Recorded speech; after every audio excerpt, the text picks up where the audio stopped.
Hey guys, my name is Elijah, and in this tutorial I will show you how to edit a template in ClickUp. So this is really simple and straightforward, so I will show you right now how to do that.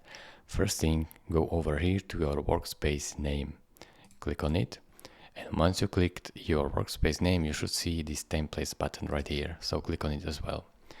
Now choose a template that you want to edit. So let's say I will choose this first one. So I'll click on it, and now in order to edit it, you will have to go right here to these three dots which says more actions, click on it, and then press edit right here. Now edit the name, let's say, edit the description, the images and everything you want to edit about this template, and once you're done, just simply press save right here. And as you can see, my template is now edited. It is really simple. Thank you for watching. If this video was helpful to you, consider subscribing and liking this video, and I will see you in the next tutorial. Bye bye.